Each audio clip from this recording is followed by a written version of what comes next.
Hi, welcome to Tavish kitchens. நீங்கள் இன்றைக்கி பார்க்க போகிறது முறுக்கு. முறுக்கு வந்து நம்ம எல்லாமே வந்து அரிசி மாவில் அந்த மாதிரிலாம் பண்ணியிருப்போம். நம்ம வந்து வெறும் பொட்டுக்கல்லையும் நம்ம அரைச்ச மாவோட ஒரு கப்பு வந்து இது ரெண்டுமே இருந்தால் போதும். வீட்டில் வந்து நார்மலாக இது ரெண்டுமே இருக்கும். இது வச்சாலே நினச்சாலே நம்ம வந்து முறுக்கு சுட்டு சாப்பிட்லாம். வாங்க வீடியோக்குள்ளே போகலாம். நான் பொட்டுக்கல்ல வந்து நான் ஒரு 120 கிராம் நான் எடுத்திருக்கேன். இந்த அளவுக்கு இருந்தால் போதும். இதை வந்து நான் எந்த மெஷர்மெண்ட்டில் சொல்கிறேன்னா அதே மெஷர்மெண்ட்டில் நீங்களும் வீட்டில் வந்து ஃபாலோ பண்ணுங்கள். இதை வந்து நான் மிக்ஸி ஜாரில் வந்து நம்ம அரைச்சிட்டு வந்துடலாம். நான் பொட்டுக்கல்ல வந்து அரைச்சிட்டு வந்துட்டேன். நல்லா வந்து இந்த மாதிரி நைஸாக அரைச்சிக்கணும். இது மிக்சிங் பவுலில் நம்ம மாற்றிக்கலாம். நம்ம இந்த பொட்டுக்கல்ல வந்து நம்ம இதில் மிக்சிங் பவுலில் போட்டுக்கலாம். இது கூட வந்து நான் வந்து வீட்டில் அரைச்ச மாவு தான். இதில் வந்து நான் உப்பு போட்டு தான் அரைச்சிருப்பேன். ஸோ நம்ம வந்து இந்த பொட்டுக்கடலை வந்து நம்ம இதில் ஊற்றிடலாம். இந்த மாவோட குவான்டிட்டி பார்த்திங்கன்னா 240 கிராமு. இதை வந்து நம்ம மிக்சிங் பண்ணிக்கலாம்.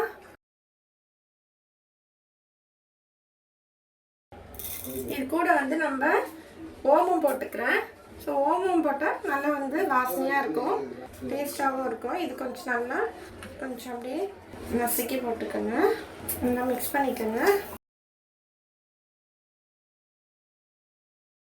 இது கூட வந்து நம்ம கொஞ்சம் வெதுவெதுப்பாக எண்ணெய் வந்து காய்ச்சிருக்கேன்.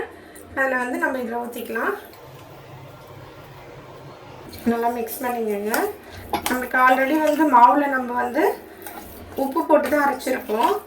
அதனால் வந்து நம்ம உப்பு வந்து கம்மியாக தான் போட்டிருக்கேன். நான் மாவில் உப்பு கம்மியாக போட்டிருக்கனால நான் இப்போ இன்னும் கொஞ்சம் உப்பு போட்டுக்கலாம்.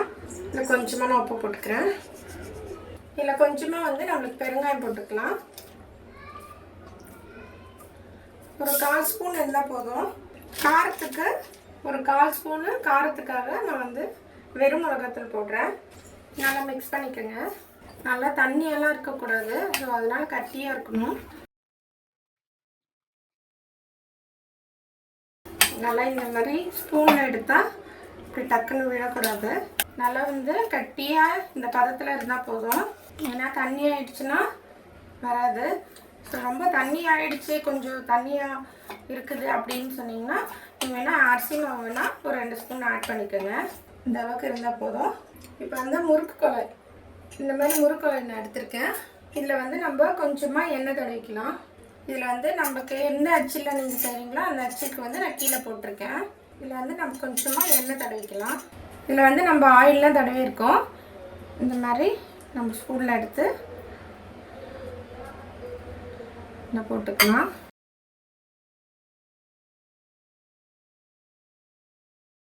இதே மாதிரி ஒரு தட்டில் பேக் சைடில் வந்து நம்ம எண்ணெய் தடவிக்கலாம். நம்ம வந்து கரண்டி வந்து எண்ணெய் தேய்ச்சிலாம் வச்சுட்டோம். அதே மாதிரி இந்த பிளேட்லேயும் எண்ணெய் தேய்ச்சிருக்கேன். நீங்கள் வந்து நான் வந்து ஸ்டார் வச்சு போட்டிருக்கேன். நீங்கள் வந்து அந்த மெலிசாக இருக்கிற அந்த ஹோல்ஸ் இருக்கும் அது கூட போட்டுக்கிறதா போட்டோம். எந்த டிசைன் வேணுமோ அந்த டிசைன் போட்டுக்கோங்க.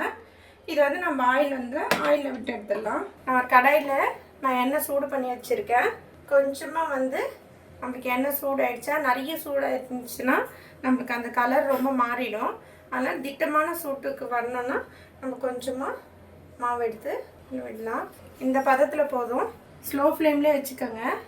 இது வந்து இப்போ நம்ம கரண்டியில் இருக்கிறது இதில் போட்டுடலாம். அதேமாதிரி நம்ம பிளேட்டில் வச்சுருக்கிறதும் இதில் போட்டுடலாம். அடுப்பு ஸ்லோ ஃப்ளேம்லேயே வச்சுக்கோங்க, ஹை ஃப்ளேமில் வேண்டாம். இது வந்து நல்லா நம்ம போட்ட உடனே கீழுக்காகவே இருக்கும். நம்ம கொஞ்சம் நல்லா பாயில் ஆன பிறகு தான் நம்ம மேலுக்கு வரும். இது இப்போ நம்ம திருப்பி போட்டுக்கலாம். இது கலர் மாறினாலே திருப்பி போட்டுக்கலாம். இது கொஞ்சம் வெள்ளையாக தான் இருக்குது. ஸோ அதனால் கொஞ்சம் கலர் மாறினா இதை நான் திருப்பி போட்டுக்கிறேன். ரொம்ப தீஞ்ச மாதிரிலாம் எடுக்க வேணாம். நல்லா ப்ரௌன் கலரில் இருந்தால் போதும். நம்ம இப்போ எடுத்துடலாம். இந்த அளவுக்கு இருந்தால் போதும், இந்த கலரில் இருந்தால் போதும். அதே மாவு எல்லா மாவுலேயும் வந்து நம்ம சுட்டு எடுத்துக்கலாம்.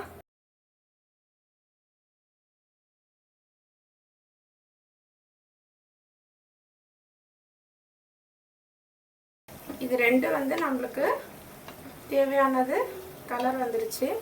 இது மட்டும் வெள்ளையாக இருக்குது, ஸோ அதனால் அது இருக்கட்டும். நம்ம எல்லா மாவில் வந்து நம்ம முறுக்கு சுட்டுட்டோம். இது வந்து குழந்தைங்க வந்து ஸ்கூலுக்கு போயிட்டு வரும்போது ஈவினிங் ஸ்நாக்ஸாக கொடுக்கலாம். என்னோட வீடியோ உங்களுக்கு பிடிச்சிருந்துச்சுன்னா சப்ஸ்கிரைப் பண்ணுங்கள், லைக் பண்ணுங்கள், ஷேர் பண்ணுங்கள். பக்கத்தில் இருக்க பெல் ஐக்கான் கிளிக் பண்ணிக்கோங்க. தேங்க்யூ.